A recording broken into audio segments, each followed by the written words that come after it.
Tanya Janca, aka She Hacks Purple, is the best-selling author of Alice and Bob Learn Secure Coding, Alice and Bob Learn Application Security, and Cards Against AppSec.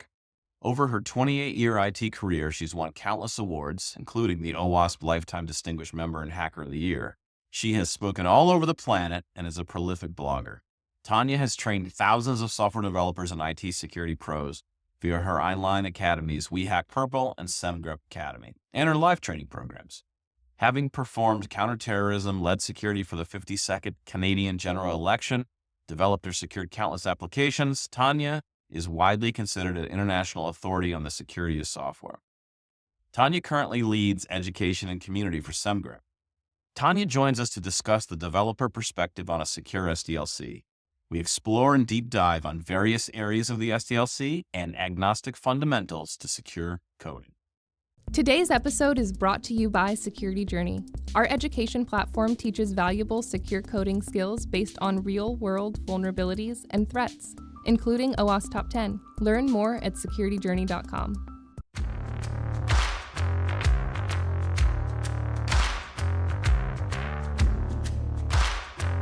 Hey folks, welcome to another episode of the Application Security Podcast. This is Chris Romeo. I am the CEO of Davici and proud to be the co-host of this podcast. It seems like it's been going on for hundreds of years, but I know it hasn't been that long. Joined as always by my co-host, Robert Hurlbut. Hey, Chris. Robert, and I'm a principal application security architect and threat modeling lead at Acquia. And as always, really glad to be here to talk about AppSec. And of course, Tanya, our guest today. I feel like Tanya is one of the people in AppSec that needs no introduction, but Tanya has now vaulted to the very top of the AppSec podcast leaderboard and is at least 2 episodes above anybody else as far as appearances on the show. So Tanya, we're always glad to have you on the show and to just be able to pick your brain and tap into the insights and things that you have about AppSec. Thank you so much for having me back. This is one of my favorite podcasts in the whole world. All right, we'll take that. Most definitely. Glad to have you here. So we have an intro question for you that's never been used before, because when you come on the show is when we create new intro questions, because you're at the top of the leaderboard here. So I thought we'd go into the world of movies. And so I'm curious, what from your perspective is the best movie that you've seen in the past year? But then also, why was it worth watching, and why would our listeners enjoy watching it? Okay, so I'm going to come out a bit in left field on this one. So I have stepkids now, and I took them a few years ago to see Inside Out. And recently Inside Out 2 came on, and one of our kids has anxiety. And so for those that don't know the premise, the idea is of Inside Out is inside the person's brain, we have different emotions and how they influence us and how we act. And this is something that's always fascinated me. And recently, and by recently, I mean about 3 weeks ago, I was diagnosed with ADHD. And it explains a lot that I had blamed on dyslexia previously. And one of the things is we have a lot of trouble understanding where other people are coming from. And I've had people think I was on the spectrum before because I just didn't get the social cues everyone else received. And so it's so fascinating to me to be like, oh, so I'm feeling anxiety. And so I behave this way, or I'm feeling, one of them's named ennui. And if you don't speak French, that means boredom. And so how you might act when one's embarrassed, etc. And the idea of, as someone grows up, these different emotions make you behave in different ways. And it shows the child and then the parents as well. And I think that a lot of people could use a look at that about emotional intelligence. It really helped our kids talk about their emotions and name them better. And it sounds weird, but when you can name what you're feeling, it's so much easier to express it and explain to people and then get them to respond the way you want. And so I realize that's probably pretty off topic for AppSec, but in AppSec, we need to understand other people, right? Because we're the bridge between the security team and the software developers, and sometimes the project managers and the QA team and all sorts of other people. And so having some empathy and understanding where people are coming from makes us better at our jobs. Yeah, and I'm so glad that you're willing to share the fact that, you were diagnosed with ADHD, because a lot of folks out there might also be experiencing that as well. And they can look at you and see, Tanya's got ADHD. Perhaps like I don't, but like if somebody's out there and they're like, hey, I do too, look at what you've done. Like you've had such a successful career. You started a company, you've done keynote events everywhere. And so it's like, it'll help people. It'll help them say, hey, I can do this too. I can do more. Look what Tanya's doing. So thanks for sharing that. I mean, being vulnerable like that is not easy. And so you're just being really vulnerable with our entire community. And that's just a really powerful thing from my mind. I'm hoping that by being open, more people will talk to me about it, because I thought I didn't have it because I unfortunately had the stereotype that ADHD is a really hyperactive 8-year-old boy, which I do have at home. But it turns out a lot of women bring their child to get diagnosed, which I'm doing. And then it's like, oh, me too, me too, me too, me too, me too, me too. Until eventually all the people I know were like, you have it, right? And I was like, no, not me. My son has it. And they're like, no, but you do. I'm like, no, we're not related. It's hereditary. And they're like, but you still have it. Crap. But it's awesome. And so if you're listening and you do too, like, feel free to reach out. We can chat. Hey, awesome. Very cool. All right. Well, I'll kind of kick us off, and then Robert will jump in here as well. But you got a new book coming out. So what's the title? Share the title with the audience. Alice and Bob Learn Secure Coding. It's definitely a needed piece of literature. Robert and I can both attest to that throughout our careers, working with developers and understanding the disconnect between coding and secure coding. You wrote the first book and then you decided to write another one. So like, how much time did it take you to write this? I'm just curious, like would you say in hours, total number of hours that go into writing a book like this? So it took almost 3 years of time, but the first 2 or like year and 3/4, I would write for a bit, then I would stop for a few months, and then I'd write for a month and stop for a month. And then basically in April of 2024, my publisher was like, so you've written about a third of a book. Are we going to do this or are we not going to do this? Because, we've given you like 400 extensions and you're a great author. Like, we think you should do it, but you need to do it. And so I booked 2 weeks off of work in the summer to just only work on it. And I basically, what I was doing is I was supposed to every Saturday and Sunday morning work on it, but I would always work on some grad work because I was just never done. And I felt like which apparently is an ADHD thing, you just feel like you can't complete all your work in 40 or 50 hours. And so you end up working the weekend. And so I put my foot down and was like, I'm not doing that anymore. I'm just going to fall behind on things. And I'm sorry. I'm just only going to work 40 or 45 hours and that's it.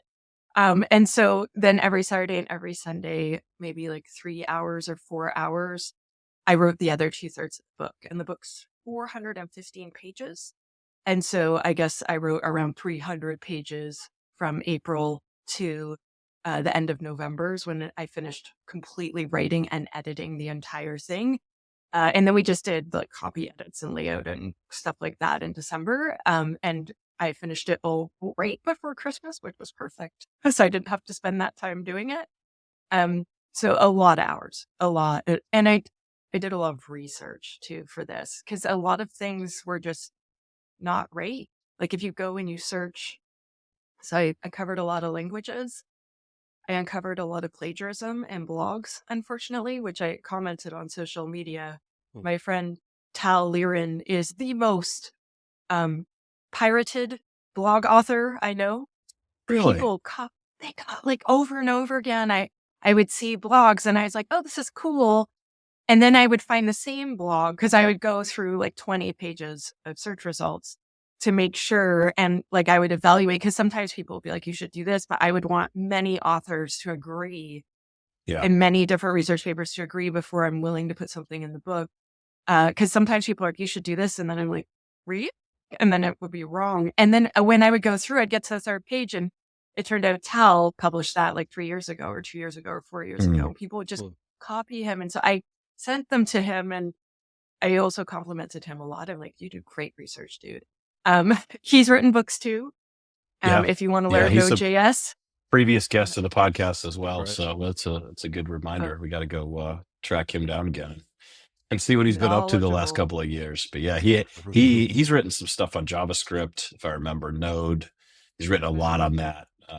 Yeah, so but yeah, I guess it is a labor of love to write a book. That's what people always tell me. Like it's not easy, and there's a reason that not everybody ever writes a book. Yes. And there's a reason that, so a lot of people were like, oh, you should just get the AI to write your book. And I remember I bought a book, from Pact, and it was written by AI. Like it was all over the place like this. It didn't make sense. And like the information was pretty useless. And I remember thinking like, I'd be so embarrassed if this was published under my name. I couldn't imagine it not being like that. I know the content, I understand it, and that I could communicate it clearly. Right. And it's like, if you wrote the, anyway, I can't imagine like just being like, oh, I'll just pay someone else to write my book. Yeah. And I'll just put my name on it. Yeah. That's a good idea. Wow. Wow. So Robert, why don't you take us into that first question about the SDLC? Sure. So we've been developers for years, and from the developer's perspective, what does a secure SDLC feel like? Okay, so this is awesome. So when I was writing the book, I on purpose got a software developer to be one of my editors to make sure I was telling the truth, and having an accurate perspective, because I've been doing security for a decade now, and I was a software developer for 17 years before that. It's like, am I so super biased? Like, is this still true? Am I still like, am I still telling the truth? Or not that I would lie, but am I still correct? And so, I would say that, so obviously the word "it depends" starts at the beginning, but when you are a software developer going through the secure system development lifecycle, you are hopefully having one or more members of the security team support you. And there are certain activities that happen, and they happen hopefully every single time. And you are told in advance what they're going to be, and then taught your parts of them, and you're given tools to do. This is what the ideal situation is. And so you start off a project, there's a person from the security team, they're at the kickoff, and they're like, hey, during this project, we're going to do a bunch of security requirements, and we're going to make sure they're part of the schedule. And we're going to do an architecture wakeboarding activity, and we're going to do a threat model during whenever it is you're doing the design. If you end up doing a redesign at some point, we're going to add those in there. We're going to make sure that there's code review, and it's going to look like this. And you tell them all the things that are coming. And then anything they don't know, you teach them. That's the idea. So you should have a guide, essentially. This is my opinion. This is not always what happens, right? And so I talk about, there's a big section which the developer, technical editor, Fab, asked for. He's like, what happens when I get the security report? So it's like, they've scanned my code, or the pen test has come in. Like, what do I do with that? Can you go over that? Because that was really scary the first time. He didn't say scary, but it was scary when I was the dev and I received it the first time. So I'm like, ideally, you receive bugs, security bugs, the same way you receive all your bugs. So if you're using like Jira or Bugzilla or whatever, it's in there, and it's been validated. So it's a true positive, and there's explanation as to the risk. It's been prioritized for you.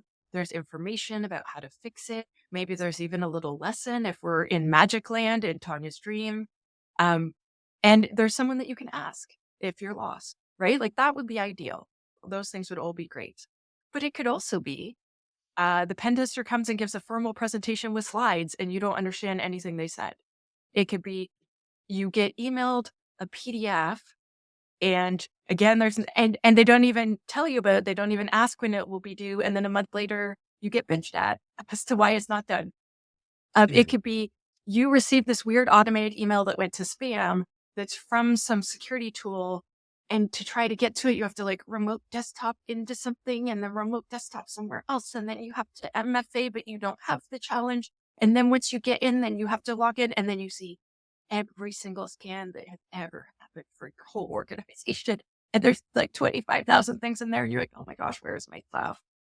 So it's not always ideal. And like, here's how you could combat these things.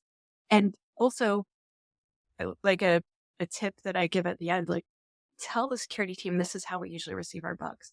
Will you allow me to automate us to receive that way? Because you know how to do that, and the apps team doesn't necessarily know how to code or script or do that, right? And so if you say, this is how we usually receive our bugs, and I will make it so we receive them that way, a lot of them would jump at that.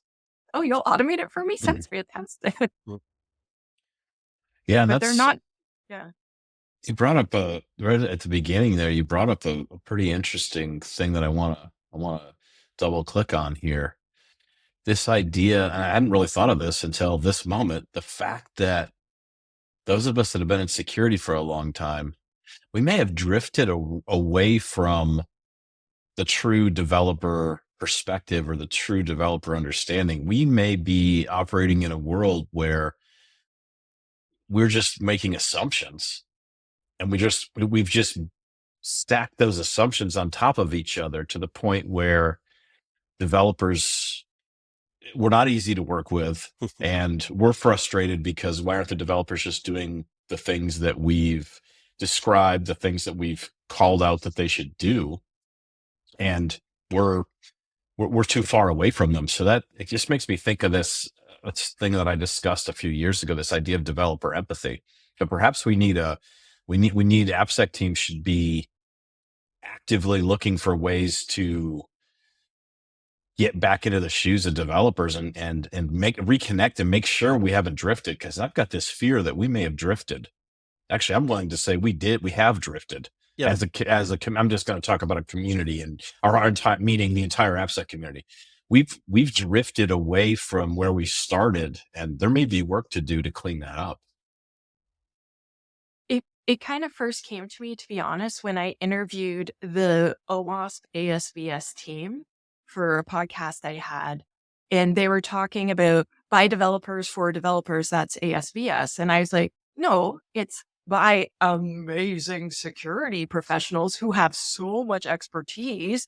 Because like at the time I had way less experience, and I still think those people that had on my podcast, like Andrew, Jim, and Daniel, like they're so smart and so knowledgeable, right? And I'm like, no, but y'all have done security so long, you're not really developers anymore. I'm like, have you built an app recently? Like not written 2 lines of code to fix a bug, but like developed a piece of software? And they're like, no, but I don't need to. I'm like, I'm not saying you don't know how to do it anymore. I'm saying that it's not fresh and like things change. And I was just like, I would rather you 3 write ASVS than a random developer, right? Obviously it's going to be 1,000 times better, but I'm like, bringing developers along on the process and getting feedback from them all the time is really important to make sure that they can't just grab it and read it. Cause I remember the first time I looked at ASVS, I felt underwater.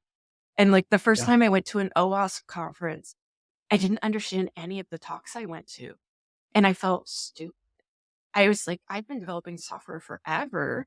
And I just barely started learning about AppSec. And just every talk was just like, whoosh over my head. Even the builder's track. I was just like, I went to a talk called Why So Serial about deserialization. And that's the only one I kind of understood. And I was like, best title ever. Yeah. But I was like, oh my gosh, that does sound bad. I should not do that anymore. Right. But I walked around. I swear I walked around like this, like with my mouth open. The whole conference. And then I just took lots of notes and then just did tons of reading. And then the next time I went, I was able to understand more and more. And each time it was better. But that's why I always tell OWASP, this is why we have no devs at our conference, because none of the talks are for devs. They're for security people. And they're like, no, we have a builder track. I'm like, no, it's that's a fundamental problem that OWASP's been suffering since its very inception. And this idea that developers are going to somehow want to be a part of OWASP when there's really not a big value proposition for them, given your experience as far as the steep learning curve to just get value out of it. I think OWASP has got more work to do they've almost got to erase the whiteboard and go back to the drawing, go back to the beginning and say, we got to do something different from anything that we've ever done before, because what we've done so far for 25 years has worked great as a security community. But you raise a great point there. There's not really any developers there. And the idea is always, well, we need to go out to developer conferences. Sure, that is one thing, but that doesn't solve the fundamental OWASP problem of developers don't care about OWASP. Maybe. Well, I've been working on it with them. So this last year they did a conference and they added a developer day. And so I had 3 presentations accepted. So basically secure coding lessons that I was going to give. And then they canceled it. And so now they're doing an OWASP track on the Developer Week conference in Santa Clara. And sorry, I'm just trying to mute things because I had turned off all notifications and I guess 1 hour passed. So it decided to turn them all on. Sorry. I thought I was so smart. But so I'm going to go down to Santa Clara and then present at a developer conference about security on the OWASP track. But one of the issues with that is that like OWASP can't, because it's a community, it can't cover any travel costs. So it's like all out of pocket. And luckily I work at SumGrab. Thanks, boss. I was going to pay for it. Right. But if I didn't work there, it'd be really hard for me to go to a non-security conference. So I'm not going to get business there. Right. Because I get hired by the AppSec team. That's where all my money comes from. The AppSec team buys the SumGrab products. The AppSec team hires me to come do secure coding training or come speak for their devs. I don't get hired by developers. Right. So it's all out of pocket then if we do it. And that's complicated from an incentives thing, which I do talk about in the book. I talk about how we have some perverse incentives. So for instance, developers get paid to make amazing new features. They don't get promoted because they fix lots of security bugs. It's very rare that they're rewarded. And so then we give them these perverse incentives like, anyway. So I'm hoping and I'm glad that I have a new boss and he's super pro dev and developer conferences. So I'm applying and doing that, but it's really hard, right? Because most of us receive our business from OWASP or from security professionals. So we want to speak at security events and attend security events, but where we're needed is at PyCon and Developer Week, and we are developers and all of the other really like there's so many amazing developer conferences. Yeah, this will be an interesting, call it experiment with you going into Developer Week as part of that OWASP track. I'm curious to see who comes to those talks. Is it the security people that happen to be in Developer Week? Because if that's the case, then we really need to go back to the whiteboard and start fresh and say, there's got to be a new pathway in to try to do what we've all been trying to do ultimately for 20 plus years, which is get developers on board. Because I think we've all come to agree that we can't do this with security teams. There's just not enough money in anybody's budget to build a 500-person security team that's going to go do all of those things. And so there's got to be a different way forward. Well, if you could tell the developer conferences to accept my talks, that would help. Because when I applied to let me make a couple calls here real quick. When I applied to a security, I like having like an 80, maybe 75% acceptance rate for security conferences, and I have an almost 0 acceptance rate for developer conferences. Yeah, they're just like security. Ew. Yeah, that's the state of the industry, though. Like that's a view of the way what we're dealing with in our industry. So I want to make sure we get some time into some of the things in the book. So this is great. You're our most popular guest, so we could sit here and chat too. But I want to dive in. I want to get some more stuff from the book, though. I want to get some perspective. So I know in the book you're breaking down various pieces of the SDLC, and so threat modeling was one, but I'm curious about some of the other ones too. Like what, I'm going to back up, rewind, pretend I didn't just say all that. Is this book written for developers or security people? It was my goal to make it for a developer. So every time I speak to them, it's like, so the security team might do this, or you might need to ask the security team, or you're totally allowed to take this and run with it. And you don't need any permissions, just give her. Oh, which is Canadian for, I encourage you to go do so. Okay. So that does help me scope this. So I definitely want to dive into the pieces of SDLC, but we are talking specifically from the developer's perspective. So I'm curious now, Robert and I spend a lot of years thinking about threat modeling and pushing it forward in our industry, trying to get developers to do it. How did you come at threat modeling then with this developer first kind of thought process? Okay, so I started with, so this is what threat modeling is. It's a conversation where you're trying to discover all the threats to your system, decide which ones are worth either mitigating or eliminating. And then the hard part, doing all the steps after to make that happen, right? And so if you're going to attend a threat model, this is what it's going to be like, and this is what you should bring. So think about the idea, if I was going to hack my app, how would I do it? What is the worst thing that could happen? Is there anything like I'm secretly worried about? Are there problems that you already know about that you haven't mentioned because no one asked? Like the first time I did a threat model where I was the leader of it, I remember asking the developers, so if you were going to hack your app, how would you do it? And they look at each other, and then one of them's like, he kind of shakes his head a little bit, and the other one's like, okay. And they're like, well, we'd go through the admin module. And I'm like, oh, the admin module isn't on the design document. Tell me about it.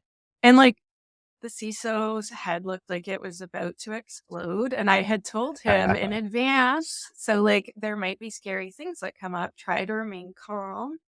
And which is something I personally had to work on a lot when I started because I wear my feelings on my sleeve. I'm like very expressive. And so it turned out their boss wouldn't pay overtime. And once a month, they had to administer something and it had to be at midnight. And so both of them lived really far away from the office. So it was about like a 45-minute drive there and back at midnight. And they wouldn't pay overtime for it or anything. There was nothing in it for them. They couldn't even come in late the next morning. So you get home at like 1:30 in the morning. That sucks. So they built a little admin module so they could do it themselves. And so then I look at their boss and I'm like, security flaw or 150 extra bucks a month? And he's like, I'll take the 150 bucks. So he started paying them overtime and we took apart the admin module, right? And we talked through a lot of other things and we made a bunch of changes. And so then when it came time for the pen test at the end, they did pretty darn well. See. And the idea that, so you're not going to get in trouble. No one's going to be angry at you. And it's actually a pretty fun process. Like, I know that maybe the three of us are biased because we like threat modeling, but in my opinion, I like threat modeling because I find it creative. I find it interesting. I find that, to be quite blunt, other people have such brilliant ideas and I love hearing them. I love learning from others and like the developers. Oh my gosh, they have some ideas. They're all little hackers. Just no one told them yet. Like, right? Like they're so smart and they're always coming up with things where I'm like, oh, I would never have thought of that. Write that down. And so I just try to give them my enthusiasm and infect them with my excitement and interest. And I think it's a great team building. And I also explain that if you are not good at it the first time, that was me. I sucked at it. I was like, why would you do that to my poor little app? That's my baby. And then now I'm totally evil, right? I'm so evil all the time now. I went on a vacation and they took my luggage and they didn't give me a little ticket for it. And then when I went to the next thing, they had lost one of my bags. And so I filed a complaint and then they gave me a bottle of wine and I almost never drink. So I don't know what I'm going to do with it. But anyway, and to say sorry, but eventually they found my bag. It took about 24 hours. But I remember thinking I could just file a complaint that they lost a bag that never existed. And then then they'd have to pay it out. Oh my gosh, there's like no security here. And then I started like kind of, and then my partner's like, please stop threat modeling. You're not at work now, babe. I'm like, I should go tell the security team. Yeah, But eventually, you'll send see an threats email. everywhere, right? Yeah, I it's bet true. the two of you see threats everywhere. And so you become good at it very quickly. And then you are gonna build badass apps. Because once you've learned threat modeling and you start seeing those flaws, you can't unsee them. And so when you're designing things, you're just going to be better and better and better at it. And it is all of the things in the book are like your first giant step towards becoming a senior software developer, right? Like if you're the person that everyone wants at the threat model that's building really tough apps that pass the pen test, you're the one that knows the answers. Like that's senior dev material. Yeah. Yeah. It makes me, just made me think of something that I always say when I start doing threat modeling with developers. And that is that you're an expert in what you build as a developer. You know so much more than I ever will about the thing that you're building. But I do that because it's true, but it also empowers them to start throwing things on the table because I've kind of said, hey, I'm not this security person that thinks I'm coming in with all the answers. I'm actually coming in with none of the answers. What I do is I just ask questions. Sometimes I know the answer to them. Other times I don't know the answer to them, or I think I know the answer to them, but often I don't know the answer. I just throw the question out there like, what would happen if this did this, and talk to that? And they'll either say, oh, that could be something, or that isn't even possible. I don't know where you came up with that idea, but I try to give them that power to say, you have the ability. You are the one that has the real ability here, not me, because you're the one that's building this thing and designing it. And so I think there's a lot of power in what you've unlocked here and what you unlocked in that story by letting them explain what they saw as the real issues, because you would have never known if it was just a security person doing the threat model and they handed you the data flow diagram and it didn't have the admin module. You'd never know that it existed, but it was them being empowered to be successful. Mm-hmm. Well, and they had told me after that basically the last pen tester was really harsh on them and arrogant. And they're like, we felt like you were just one of the devs on our team. Like we felt very comfortable with you. Like you just didn't seem that intimidating. And I was like, oh, good. I don't want to, I'm not here to intimidate. I'm here to try to make things better and help. Mm. Right. And Yeah, they're that like, really, oh, that was not the attitude of the last guy. Okay. really makes my blood boil when I hear stories like that, though, because none of us have all the answers. Nobody has any reason to be arrogant in this world, in this field. If you tell me, like, I love it when I see when someone says, oh, well, when they are self-described expert. I'm like, first of all, you can't call yourself an expert. Someone else can nicely call you an expert, and you can kind of humbly say, well, that's there is no such thing as an expert.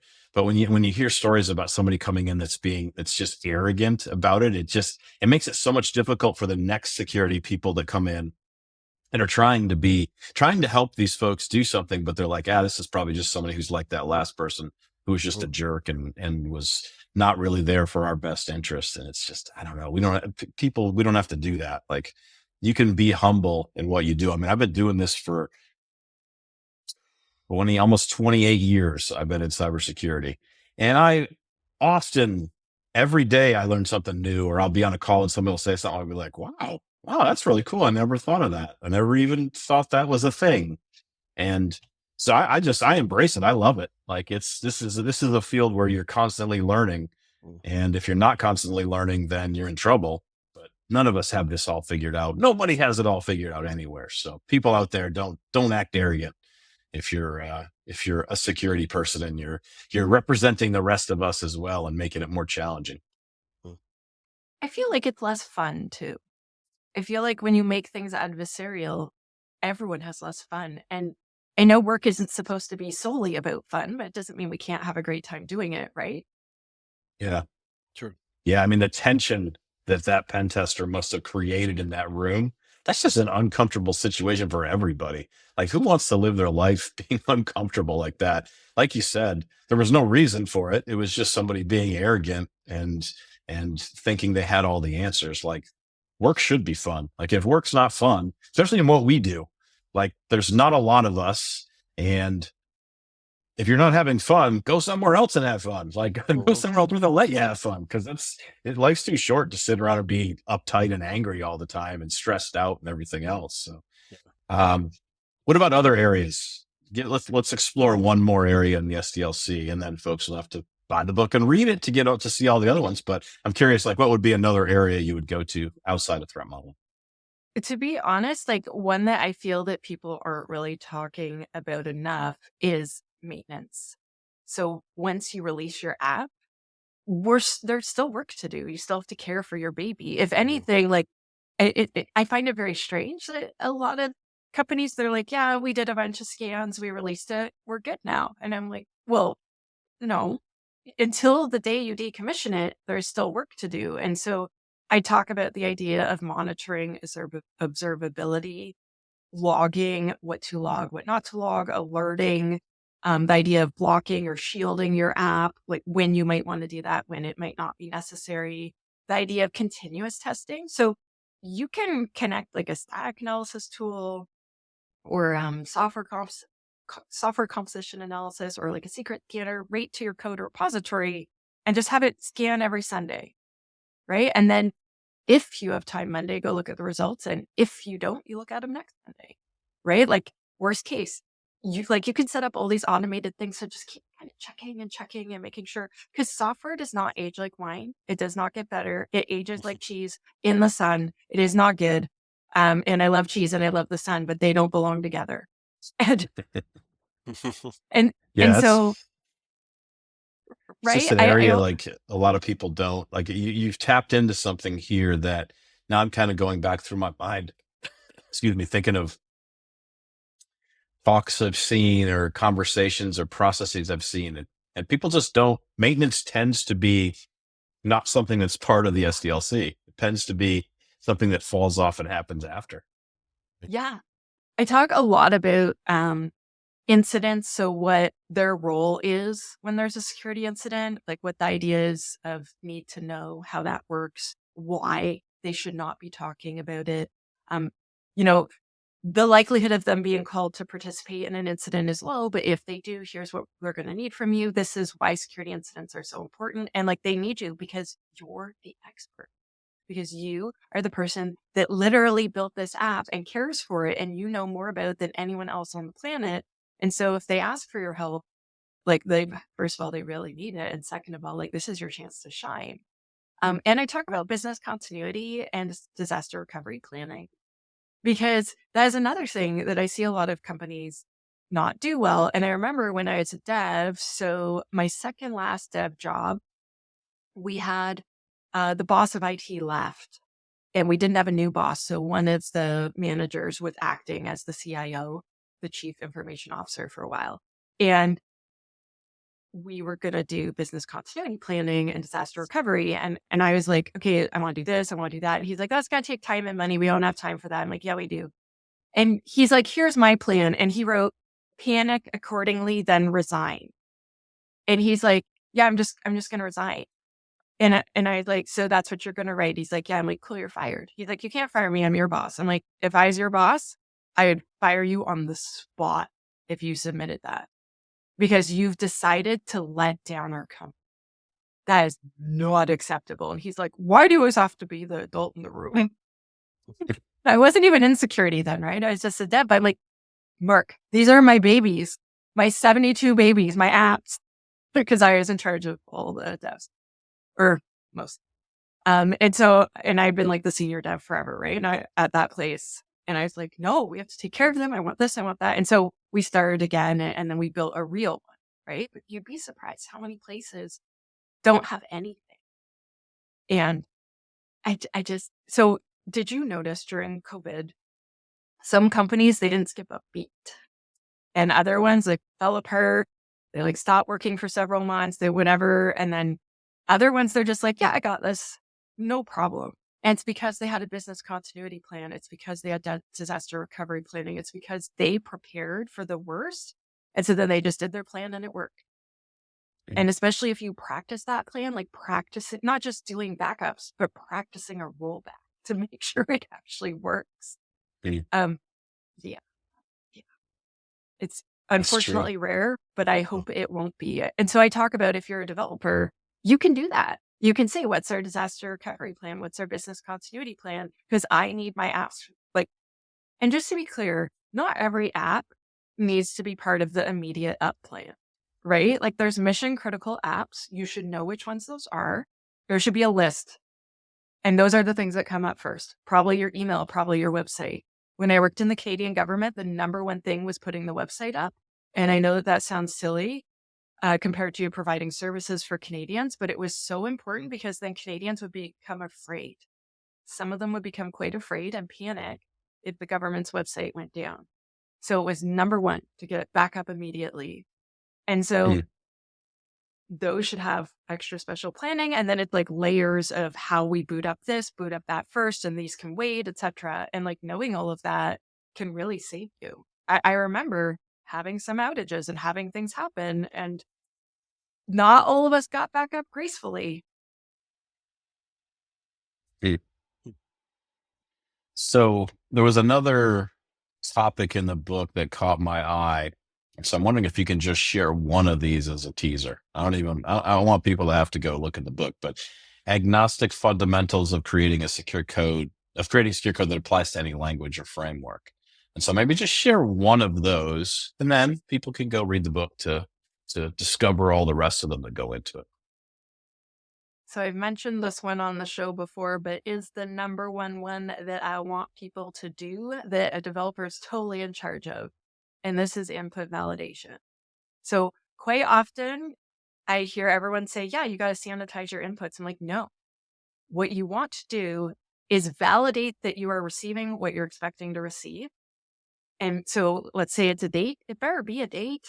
And it should be in the format you're expecting. And then it should be in the range that you're expecting. So if it's a date of birth, it better not be in the future, right? And it probably shouldn't be 600 years ago, right? And so validating that it is within the parameters of what it's supposed to be. And if it's not, you just reject it and say, I'm sorry.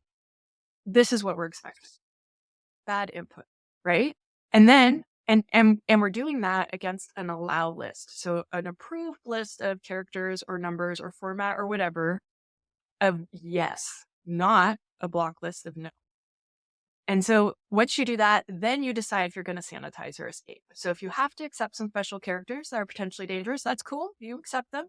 But then either you sanitize them out, so like take it out, put like a tilde sign instead of a single quote or whatever works for you, or just remove them completely if that makes sense, or escape them. I usually escape personally, but whatever.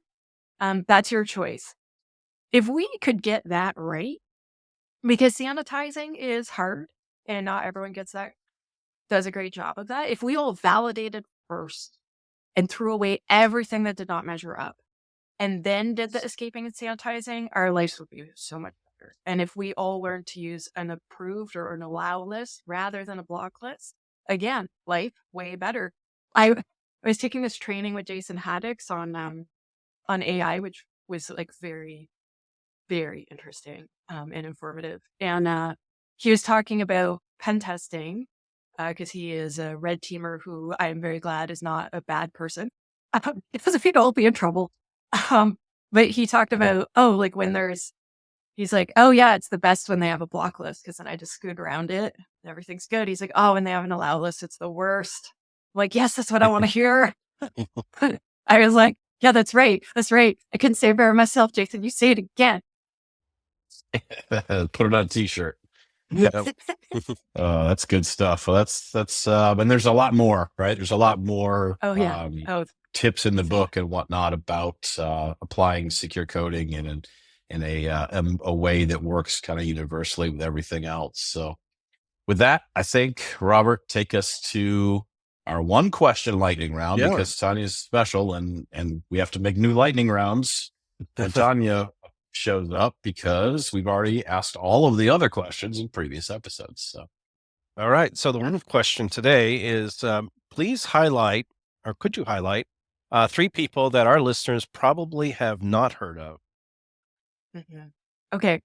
So definitely my first choice will be Confidence Staverly. So she is an API security author and podcaster from Africa, and she is such a delight. She's brilliant, super technical, breathes all the fire. And she's just so charming and fun and nerdalicious. And then next would be Rana Khalil. And you might have heard of her, but if you want to learn pen testing, she's so great. She's so patient and gentle and kind and generous with her knowledge. But then she's also like ridiculously destructive.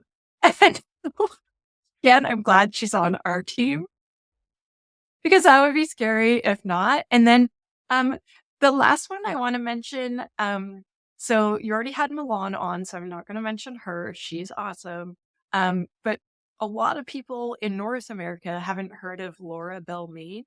So she's the CEO of SafeStack, but I joke that she's New Zealand's Tanya and I'm Canada's Laura because we both have Secure Coding Academy. We both wrote books about secure coding. We both love to teach and we're both like just nerdy brunettes. And I feel like she's a really good teacher and she's so like light in the way she teaches, and I feel it's very accessible. And so I think those three are pretty good. If you haven't heard of them, you should check them out. Yeah, definitely. Definitely. Well, Tanya, how about a key takeaway for the audience based on our conversation here? I would say, and I feel like the two of you will probably agree with this, is that if you have not tried threat modeling before, figure out a situation where you can do one. Even if you threat model your organization's mission, which I find very powerful, or threat model something at home, it sounds weird, but by doing perhaps Adam Shostak's 4-question frame, let's say you have a vacation planned, like what could go wrong? Like, do we think we need cancellation insurance because our schedules change all the time or whatever? And you go through and you're like, oh, if I do this, this, and this, then none of those things can go wrong and I can just chill out and relax. So try doing a threat model if you have not done one before. And if you have done one, try inviting someone who has not done one along with you next time, just so they can sit in and learn because it's so valuable and interesting. Well, the new book, Alice and Bob Learn Secure Coding, I saw on Amazon earlier today. It's available February 5th, according to Amazon. So that'll be, and I'm sure you can get it other places where you buy books as well. So Tanya, thank you for joining us again for another episode. Great conversation. And we talked about secure coding. We also talked about a lot of other things too, which I love. So good luck with the book. And we will definitely be looking forward to the live streams, which I just remembered. So tell us about the live streams. So once the book comes out and everyone has a copy, so probably 2 months after it comes out, I'm going to start doing, just like I did for the first book, a live stream each month for every chapter of the book where I invite a bunch of friends on who happen to be experts on those topics. And we're going to discuss it and we're going to answer the questions at the back of the book. So every chapter has questions and then there are answers, but we're going to answer them live. We're going to take audience questions and then it's all going to be saved onto YouTube. So if you want to go to newsletter.shehackspurple.ca and sign up for my newsletter. You'll get invited. If you bought the book, it's in the book, right? But you have to read a while to get to that part.